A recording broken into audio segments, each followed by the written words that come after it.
نہیں دیتا، زمانے کو خبیر آیا، شہنشاہی بھی چومے پاؤں جس کے وہ فقیر آیا۔ بھٹکتے دور کو رستہ دکھانے رہنما آیا، سفینے کو تباہی سے بچانے ناخدا آیا۔ جسے حق نے کیا تسلیم ختم المرسلین آیا، جسے دنیا نے مانا رحمت للعالمین آیا۔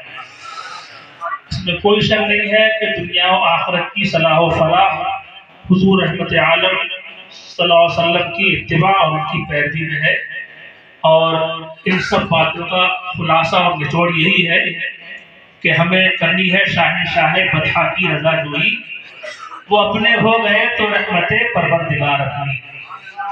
گفتگو بڑھائے بغیر میں اس پروگرام کی آخری کڑی اور ہماری اور آپ کی سب کی معزز شخصیت مختوم گرامی حضور امام ملت سید امین میاں صاحب قبلہ کی بارگاہ میں عریضہ پیش کروں گا۔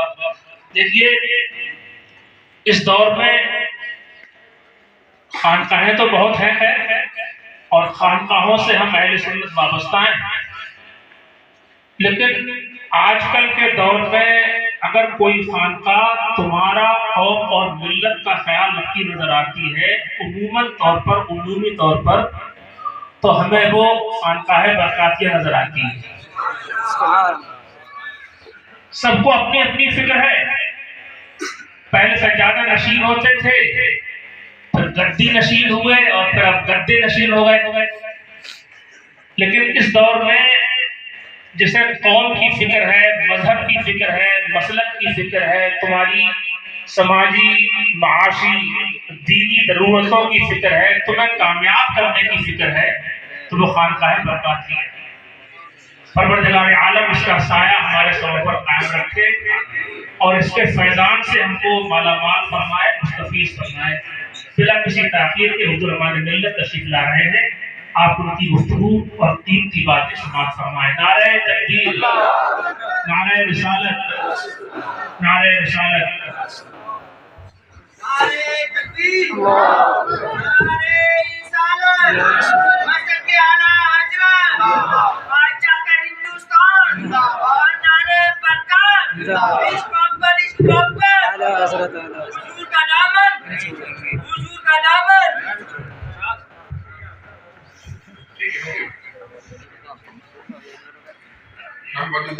اما بعد، اعوذ باللہ من الشیطان الرجیم، بسم اللہ الرحمن الرحیم۔ معزز علماء اکرام، مفتیان اعظام اور میرے پیارے سنی جنتی بھائیوں، السلام علیکم ورحمۃ اللہ وبرکاتہ۔ وعلیکم السلام ورحمۃ اللہ آئیے وبرکاتہ۔ سب سے پہلے بارگاہ رسالت صلی اللہ تعالیٰ علیہ وسلم میں درود پاک کا نذرانہ پیش کر لیا جائے۔ اللہم صلی علی سیدنا محمد وسلم علیہ السلام علیہ یا رسول اللہ صلی اللہ تعالی علیہ وسلم۔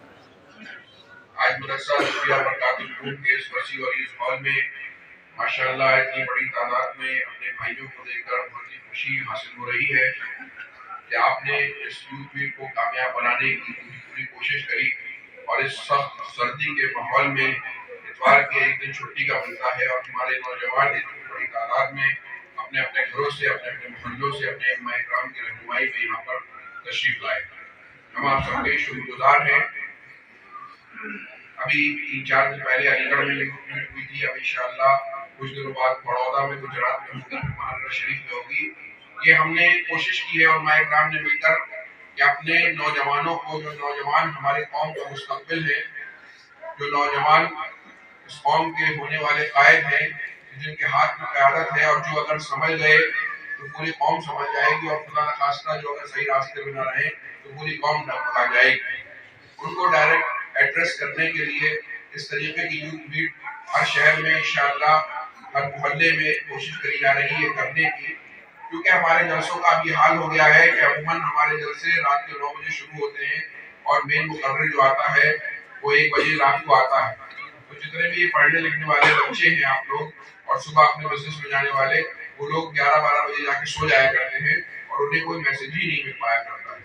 تو اسی لیے دن میں یا مغرب بعد ہم نے یہ 1 سے 2 گھنٹے کی کانفرنسز، جس میں نہ چیخنا چلانا بھی نہیں ہے، آدھے گھنٹے کا وقت ہے، کوئی لفاظی نہیں ہے. پڑھے لکھے علماء کرام جو ہماری ضرورت کی چیزیں ہیں ان کو اکٹھا کر کے آپ کو آ کے بتانے کی کوشش کرتے ہیں. حضرات گرامی، ہمارے نوجوان بھی موجود ہیں، بزرگ بھی موجود ہیں، اور جب نوجوان اپنے بزرگوں کا دامن پکڑ کر ان کی قیادت میں آگے بڑھتے ہیں تو ایک بہترین قیادت ہوتی ہے. جس قوم کا نوجوان نسل صحیح راہ پر ہوتی ہے، اس کے بزرگ اس کی صحیح تربیت کرتے ہیں، وہ قوم ترقی کیا کرتی ہے. اس وقت پوری دنیا میں جو مسلمانوں کے حالات ہیں ہم سب اسے بہترین طریقے سے جانتے ہیں. ہم سب کی کوشش ہونی چاہیے کہ اپنی اپنی جگہ پر اپنی اصلاح کریں، اپنی قوم کی اصلاح کی کوشش کریں تاکہ امت مسلمہ جو ہے مضبوطی سے قائم رہے اور کھڑی رہے. ہماری خانقاہ کا نعرہ ہے کہ آدھی روٹی کھائیے بچوں کو پڑھائیے، آدھی روٹی کھائیے بچوں کو پڑھائیے، سب سے پہلے فرض علوم سکھائیے. یعنی حضرات گرامی، تعلیم میں سب سے پہلا مقام جو ہے ضروری دینی تعلیم کا ہے. ہمیں ڈاکٹر بھی بننا ہے، انجینئر بھی بننا ہے، سائنٹسٹ بھی بننا ہے، وکیل بھی بننا ہے، لیکن سب سے پہلے ضروری دینی تعلیم حاصل کرنی ہے. اگر ہم نے اپنی ضرورت بھر کی دینی تعلیم حاصل نہیں کری، پھر دنیا میں ہم کتنے بڑے بزنس مین بن جائیں، کتنے بڑے افسر بن جائیں، ہماری زندگی رائگاں چلی گئی. ہم نے اپنی زندگی کو بیکار کر لیا. ہمیں جاننا چاہیے اللہ رب العزت کے بارے میں کیا عقائد ہونے چاہیے، رسول پاک کے بارے میں کیا عقائد ہونے چاہیے. ہمیں اپنی نماز کے مسائل جاننا چاہیے، روزے کے مسائل جاننا چاہیے، زکوٰۃ اور حج کے مسائل جاننا چاہیے، اپنے عقیدے کو جاننا چاہیے. حضرات گرامی، ہمیں کوشش کرنی چاہیے جیسے ہم دنیا کی تمام چیزوں کے لیے وقت نکالا کرتے ہیں، اپنے بچے کی بہترین سے بہترین تعلیم و تربیت کی کوشش کرتے ہیں، اچھے سے اچھے اسکول میں اسے ہم لے جانے کی کوشش کرتے ہیں، ایڈمیشنوں کے چکر لگایا کرتے ہیں، ٹرانسپورٹ کے پیسے دیا کرتے ہیں، فیس کے پیسے دیا کرتے ہیں، ڈونیشن دیا کرتے ہیں، ٹیوشنز لگایا کرتے ہیں. ویسے ہی ہمیں کوشش جو ہے سب سے پہلے اپنی ضروری دینی تعلیم میں کرنی چاہیے. کیا ہم اپنے دین کو حاصل کرنے کے لیے کوئی ایسی کوشش کر رہے ہیں؟ میں اپنے نوجوانوں سے پوچھنا چاہتا ہوں کہ ہم نیٹ کی 2 سال کی کوچنگ کیا کرتے ہیں، سول سروس کی تیاری کیا کرتے ہیں، لیکن کیا ہم 6 مہینے روز 1 گھنٹہ اپنے دین کے لیے بھی نکالتے ہیں؟ اگر ہم روز 1-2 گھنٹے اپنے دین کی تعلیم حاصل کرنے کی کوشش کریں تو آپ 6 مہینے سے 1 سال میں اپنی ضروری دین کی باتیں جان جائیں گے. حضرات گرامی، سب سے پہلے ہمیں اپنی ضروری دین کو جاننا ہے، اس کے بعد ہمیں دنیاوی تعلیم پہ بھی عبور حاصل کرنا ہے اور مضبوطی سے اپنی تعلیم حاصل کرنی ہے اور اپنے قوم کو مضبوط بنانے کی کوشش کرنی ہے. ہمارے مولانا بلال فانی صاحب نے، مفتی جنید صاحب نے، حضرت مولانا نعمان احمد نظری صاحب نے ابھی 3 جو ہے خطاب فرمائے جو بہت ہی اہم تھے اور انشاءاللہ ان پر عمل کر کے ہمیں بہت ہی فائدہ ہوگا. چند پوائنٹ میں نے بھی نوٹ کیے تھے، لیکن اس میں کیونکہ زیادہ تر پوائنٹس جو ہیں آپ سے ڈسکس ہو چکے ہیں، پھر بھی جلدی ڈسکس کرتا چلوں. ہمیں اپنے گھر کے ماحول کو دینی بنانا ہوگا. ہمیں اپنے گھر کے ماحول کو دینی بنانا ہوگا. ایسا نہیں ہو سکتا ہے کہ ہم اپنے بچے کو چاہیں کہ وہ 5 وقت کا نمازی ہو جائے اور ہم نماز نہیں پڑھ رہے ہیں. تو اگر ہمیں زندگی میں یہ بات یاد رکھیے گا کہ قوم مسلم کی کامیابی اللہ اور رسول کے فرمان پہ عمل کرنے پر ہی ہے. اگر ہم مغرب کے پیچھے، امریکہ کے پیچھے اندھدھند بھاگیں اور ہم سوچیں کہ ہم ان کی نقل کر لیں تو ہم کبھی کامیاب نہیں ہوں گے. ہماری اصل کامیابی جب ہے جب جس نے اس دنیا کو بنایا ہے اس نے جو قانون بنا دیے ہیں، جو ہمیں بتا دیا ہے، جب ہم اس پر عمل کریں گے یہی ہماری اصل کامیابی ہے. حضرات گرامی، دین سے دوری جو ہے اس کے بعد کوئی کامیابی نہیں ہو سکتی، چاہے ہم ڈاکٹر بن جائیں، چاہے انجینئر بن جائیں، چاہے ہم بہت بڑے تاجر بن جائیں. تو سب سے پہلے ضروری تعلیم حاصل کرنی ہے، اپنے گھر کے ماحول کو دینی بنانا ہے. اس کے لیے ہمیں کوشش کرنی پڑے گی، نوجوانوں کو کوشش کرنی پڑے گی کہ ہم اپنی زندگی میں دین لائیں، اپنی زندگی میں دین کو اہم مقام دیں. ہماری بہنوں کو کوشش کرنی پڑے گی.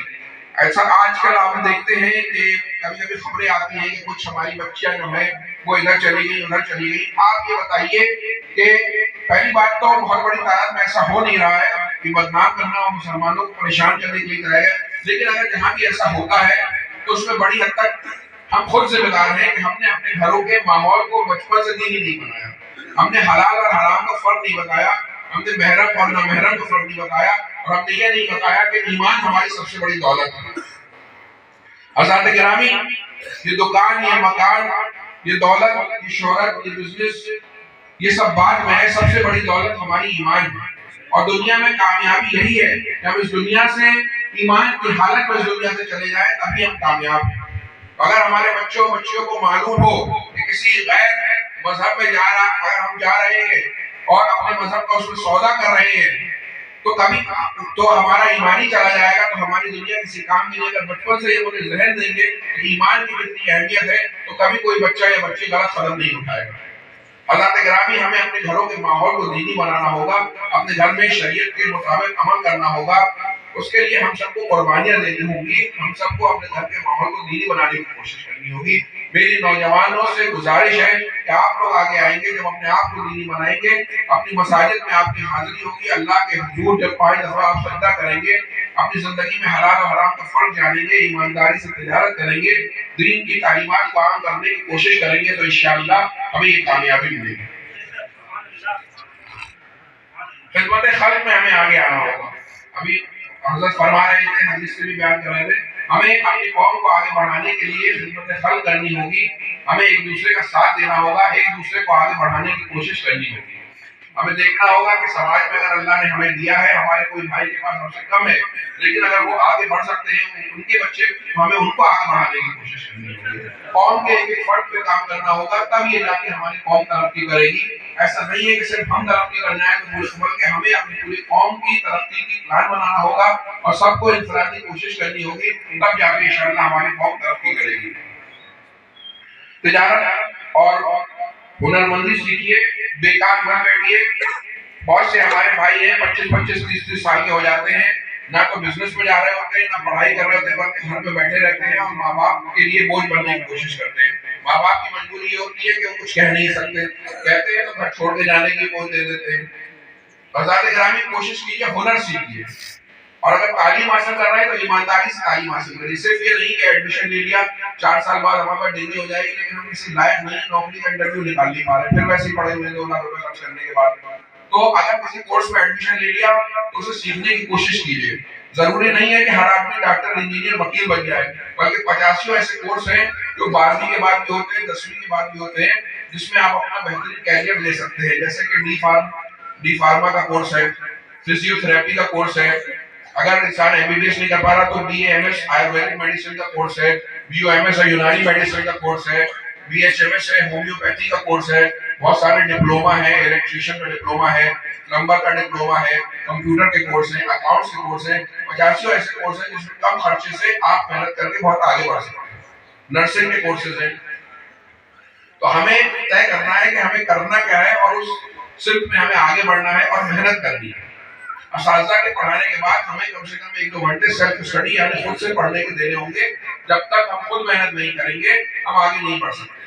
آج کل میں دیکھ رہا ہوں کہ اچانک پچھلے 5 سالوں میں دوسری قوموں نے جگہ جگہ پر لائبریریاں بنا دی اور ایسے کلاسز بنا دیے جہاں پر 200-300 روپے فیس دے کر ان کے 100-200 بچے آگے پڑھائی کرتے ہیں، جبکہ ہمارے یہاں تعلیمی ماحول ہی نہیں پیدا ہو رہا۔ ان کے یہاں باقاعدہ ان کو سمجھایا جا رہا ہے کہ تعلیم کے میدان میں آگے بڑھے، اور وہ کوشش بھی کر رہے ہیں اور آگے بھی بڑھ رہے ہیں۔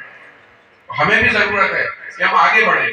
ہم پڑھنے لکھنے والی قوم تھے، اور جب تک ہم نے تعلیم کے دامن کو مضبوطی سے تھامے رہا، پوری زندگی کی پوری دنیا کی ہم قیادت کرتے رہے۔ پھر جیسے جیسے ہم عیش و عشرت میں پڑھتے چلے گئے تو ہمارا حال جو ہے وہ آپ جانتے ہیں۔